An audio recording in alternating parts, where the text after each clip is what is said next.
Hello, welcome to our channel Qubit Educational Services.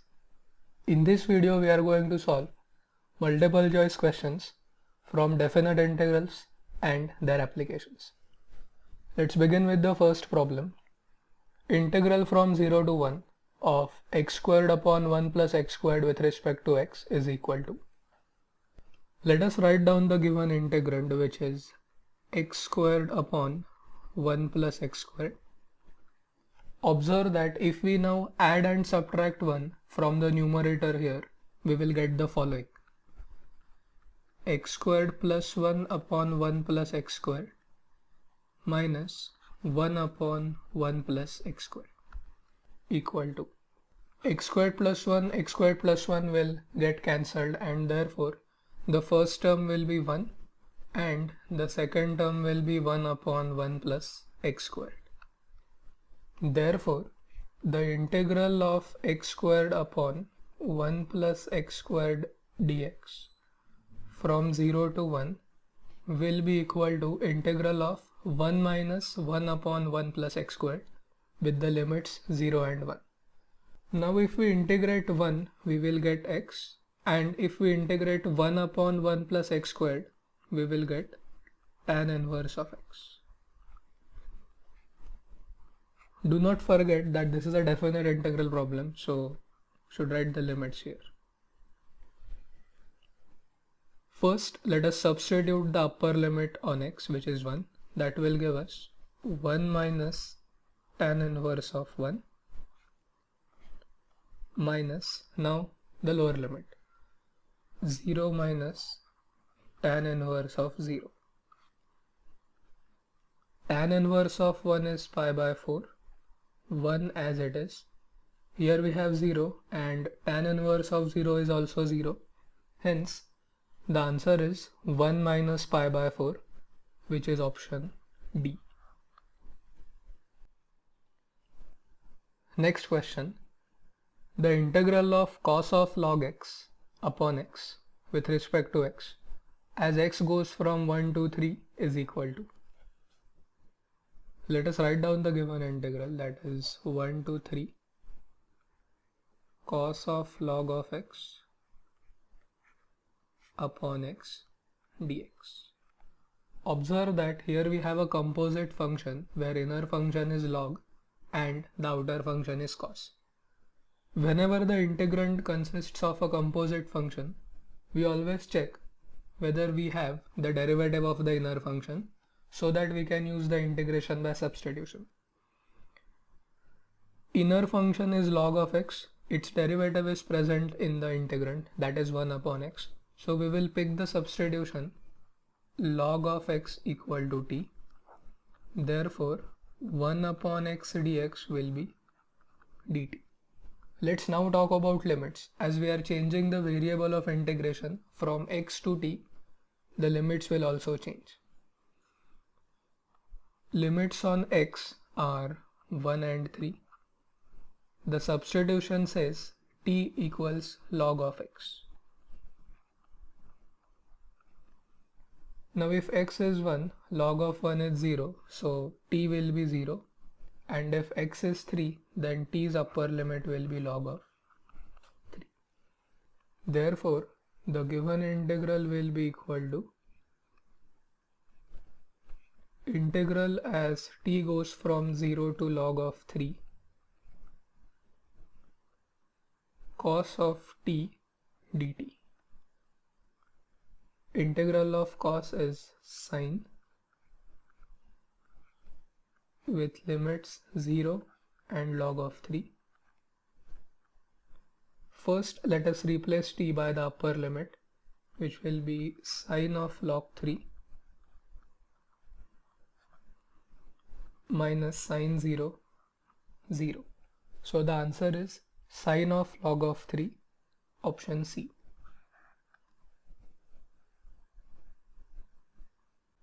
Next question. The integral of sin x plus cos x divided by root of 1 plus sin 2x dx as x goes from 0 to pi by 2 is equal to.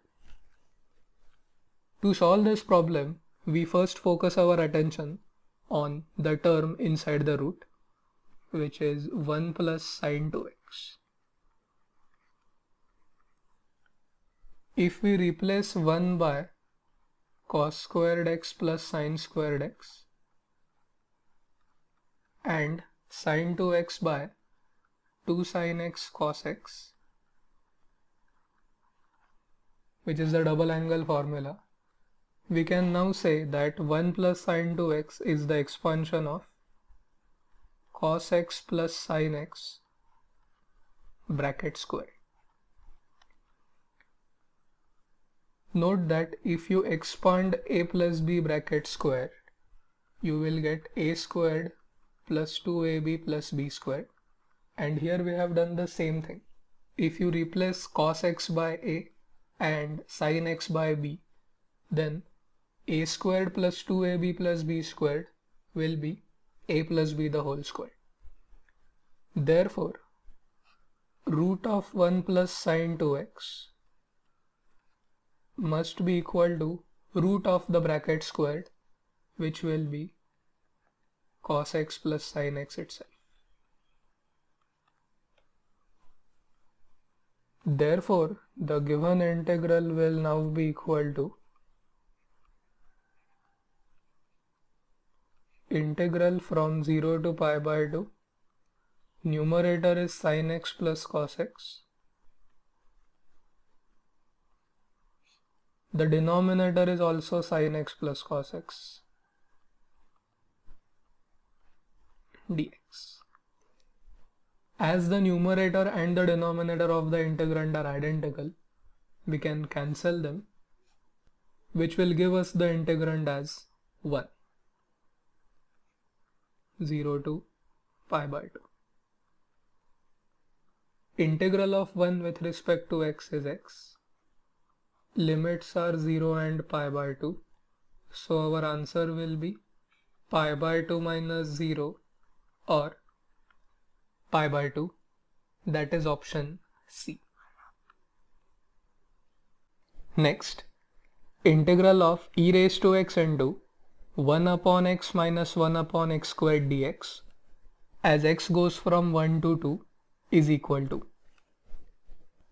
In this case, our integrand is e to the power x into bracket 1 upon x plus minus 1 upon x squared. We observe that if we call 1 upon x as f of x, then minus 1 upon x squared is its derivative. From the chapter Indefinite Integration, we have learnt that if the integrand is e to the power x into f of x plus f dash of x dx, then its integral is simply e raised to x into f of x plus the constant of integration c. And therefore, the given integral will be equal to e raised to x into 1 upon x with limits 1 and 2 equal to. First term will be e to the power 2 upon 2 minus second term will be e to the power 1 upon 1, which is e. Hence, our option is B.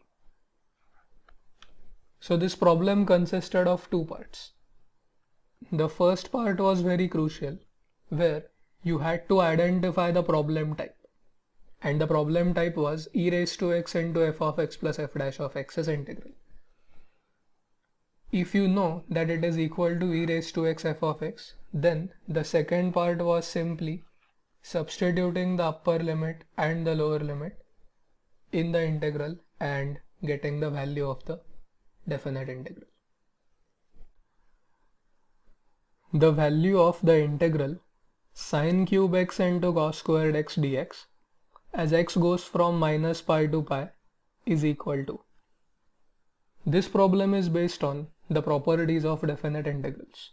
First observation is that the limits on x are minus pi and pi.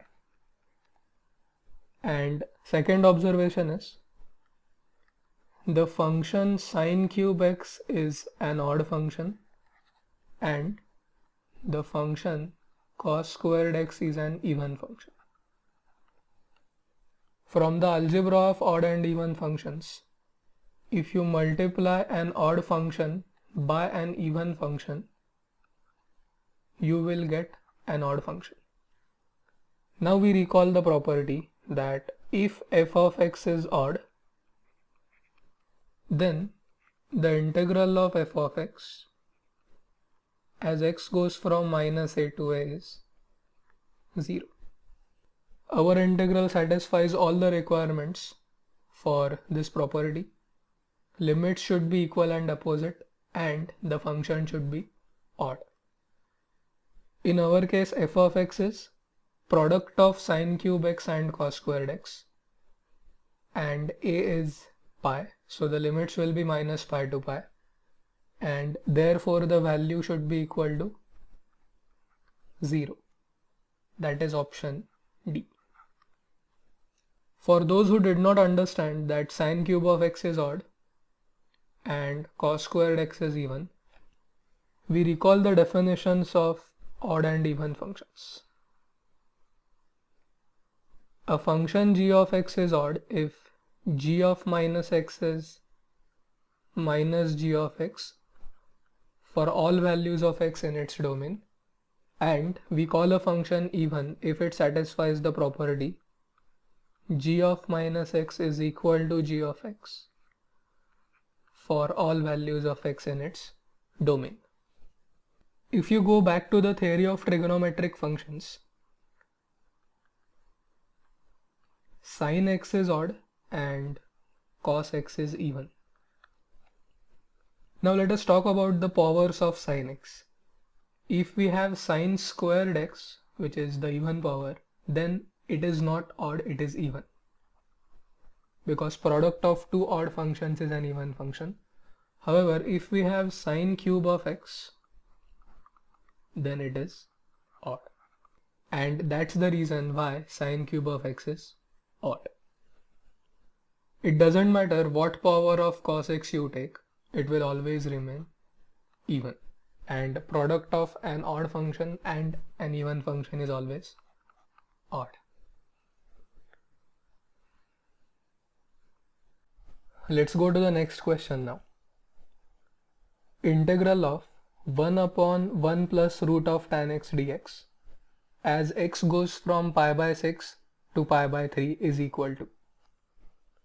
To solve this problem, we are going to make use of this property of the definite integrals, which says if the integrand is f of x and the limits on integration are a and b, then the definite integral is equal to integral from a to b f of a plus b minus x dx. In our case, f of x is equal to 1 upon 1 plus root of tan x, which is also equal to 1 upon 1 plus root of sin x upon cos x, which will be equal to root of cos x upon root of cos x plus root of sin x, on taking the LCM in the denominator and then shifting root of cos x in the numerator.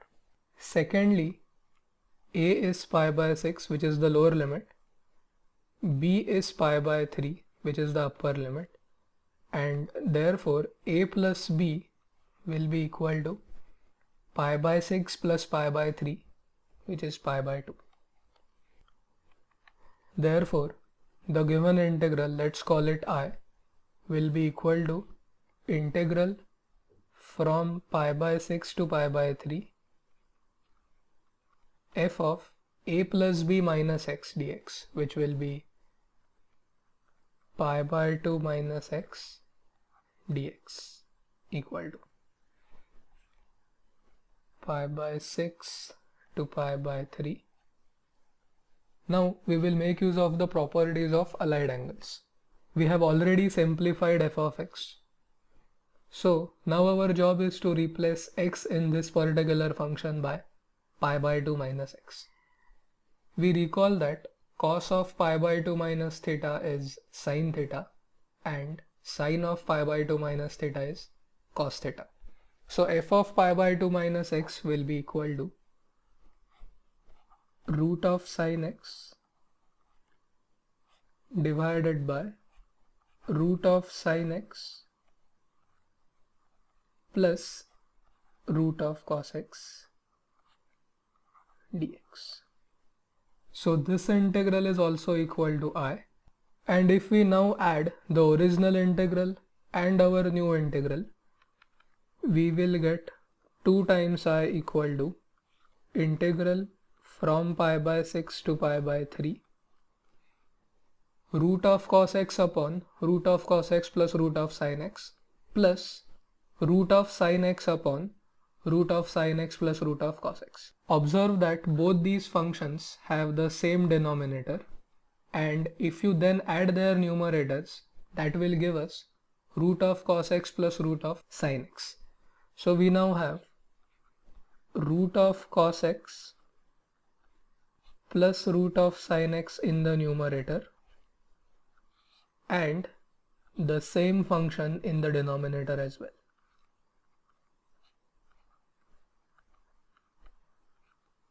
Dx. We can now cancel the numerator and the denominator,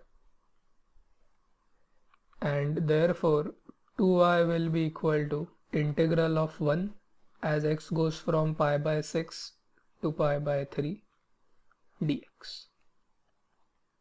Integral of 1 is x, limits pi by 3 and pi by 6 equal to pi by 3 minus pi by 6, which will be equal to pi by 6. Note that this is not our final answer. Our job is to find the value of I, and at this stage we have got the value of 2I. Therefore I must be equal to half of pi by 6, that is pi by 12. Let's now go back to the options. It is option A, pi by 12. Quite often it happens that when we solve any definite integral, we tend to mark pi by 6 as the correct option. But note that the integral that we have evaluated is 2 times I. Therefore, while finding I, you should be extremely careful. The option pi by 6 also exists here. However, you should be clever enough to realize that C is not the right option because C is giving us the value of 2 times the required integral, and hence the required option is A. Moving on. If f of x is a continuous function, then observe the options carefully. In options B, C and D, the right hand side consists of the integrand as f of x minus 1 with different limits in each of these 3 cases. So our starting point will be to try the integration by substitution method accompanied with the following property of definite integrals, which says integral from a to b f of x dx is equal to integral of f of t dt as t goes from a to b. In other words, the variable of integration is a dummy variable. Once you complete the integration process and substitute the limits, then the variable of integration vanishes. Let's now see how this property with the substitution method takes us to the answer. Specifically, we try to make the substitution for x as t minus 1. Now why did I choose the substitution x as t minus 1? That's because in options B, C and D, you can see the integrand as f of x minus 1. Hence the choice t minus 1. Differentiating both sides with respect to x, we get 1 as dt by dx minus 0 or dx equal to dt. Let us now talk about limits on the variable t. Fortunately for us, all three integrals here have the limits minus 3 and 5. So x's limits are minus 3 and 5. Let's now talk about limits on t. Going back to the relation between x and t, I can say that t is equal to x plus 1 by shifting minus 1 to the left hand side. This relation will now help us to find the limits on t. When x is minus 3, t must be minus 3 plus 1 or minus 2.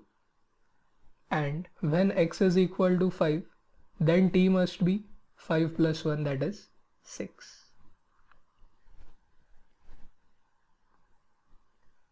Therefore, the integral of f of x with respect to x as x goes from minus 3 to 5 will be equal to integral of f of t minus 1 with respect to t as t runs from minus 2 to 6. Initially the limits on x were minus 3 and 5. On substituting t as x plus 1 or x as t minus 1, the limits on t have now become minus 2 and 6. Also, x is replaced by t minus 1. We now go back to the property that we discussed. The variable of integration is a dummy variable. So now what I'm going to do is I'm going to replace this t by x, as the variable of integration is anyway going to disappear, which will take us to the integral minus 2 to 6 f of x minus 1 dx. Let's compare our answer with that in the options. In option B, we have the limits as minus 6 and 10, and furthermore we have 2 here, so we have to reject B. Let's go to C now. The right hand side of C has the limits minus 4 and 4, which differs from the limits that we have got. But in option D, we have got the limits on the right hand side as minus 2 and 6. Therefore, the correct option is D. So what did we learn from this problem? We first observed the options carefully. We noted that in options B, C and D, the right hand side differed only in the limits on the variable of integration and not in the integrand. So we thought of substituting x as t minus 1, and accordingly the limits got changed. In the last step, we compared our answer with that in the options B, C and D, and it turned out that option D is the right option. Now what if B, C as well as D did not turn out to be right? In that case, we would have simply marked option A. Another interesting feature of this problem is that we have not used any formula of indefinite integration. All that we used was the substitution method as well as this particular property of definite integrals. Let's try to solve this problem. The value of the integral 0 to pi by 2 cos 3x plus 1 upon 2 cos x minus 1 dx is. In this problem, the integrand is cos of 3x plus 1 upon 2 into cos of x minus 1. To start with, we recall the triple angle formula for cos of 3 theta. Cos of 3 theta is 4 cos cube theta minus 3 cos theta. You have studied this in the 11th standard trigonometry. Using this formula, we are now going to simplify cos of 3x. Therefore, the integrand will be equal to 4 cos cube x minus 3 cos x plus 1 as it is upon 2 cos of x minus 1. The denominator will be as it is. The next step is going to be very crucial. For simplification purposes, we are going to assume that cos of x is t, which means now we have 4t cube minus 3t plus 1 in the numerator and 2t minus 1 in the denominator. We are now going to perform the actual division of 4t cube minus 3t plus 1 by the denominator, that is 2t minus 1. Let's do that. The first term in the quotient will be 2t squared. So we will get 4t cubed minus 2t squared. If you subtract, then the remainder will be 2t squared minus 3t plus 1.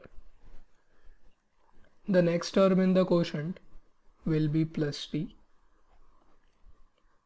and here we will have minus 2t squared minus t.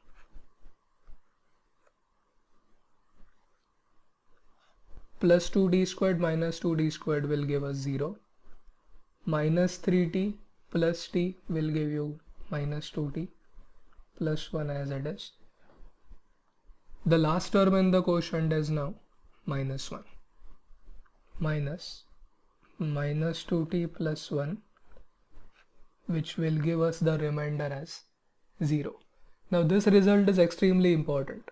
It is telling us that when you divide 4 cos cube x minus 3 cos x plus 1 by 2 cos of x minus 1, you are going to get 2 cos squared x plus cos x minus 1.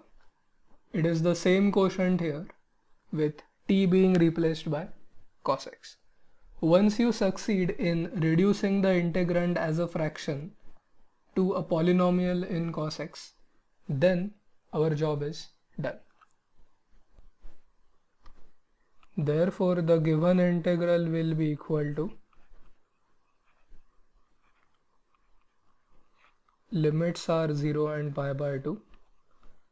We have successfully simplified the integrand to 2 cos squared x plus cos x minus 1. 2 cos squared x plus cos of x minus 1 dx equal to, let's keep this 2 as it is. Cos squared x can also be written as 1 plus cos of 2x upon 2. Let's also keep cos x and minus 1 as they are. And now we can begin the integration process. Equal to 2 will get cancelled. Now we have 1 plus cos 2x plus cos x minus 1. Plus 1 and minus 1 will also go. And therefore our integrand is simply cos of 2x plus cos of x. Integral of cos 2x will be sine of 2x upon 2. And integral of cos x will simply be sine x. Limits 0 and pi by 2. Equal to, let us now substitute x as pi by 2 in the function. Sine of 2x will be sine of pi, which is 0. Sine pi by 2 1 minus, now x at 0, sine 0 0 plus again sine 0 0 1. Therefore the integrand is equal to 1. Do we have it in the options? Yes, the correct option is B. Let me take you through this process one more time. In this problem, we have not used any property of definite integration, as well as we have not used any technique of integration such as integration by substitution or by parts or by partial fractions. Instead of that, we first used the triple angle formula from trigonometry and then we performed the actual division of 4 cos cube x minus 3 cos x plus 1 by 2 cos x minus 1. It so turned out that the remainder of this division is 0, which then allowed us to write this particular ratio of two trigonometric functions as a single trigonometric function, 2 cos squared x plus cos x minus 1, and this function was in the integrable form. So the key part of this integration problem is not any technique of integration or property of definite integrals, but it involves the triple angle formula for cos and the division of the numerator by the denominator. Once we succeed in reducing the complicated integrand into a much simpler version of it, then we just apply the formulas of integration that we know to arrive at the final answer, which is equal to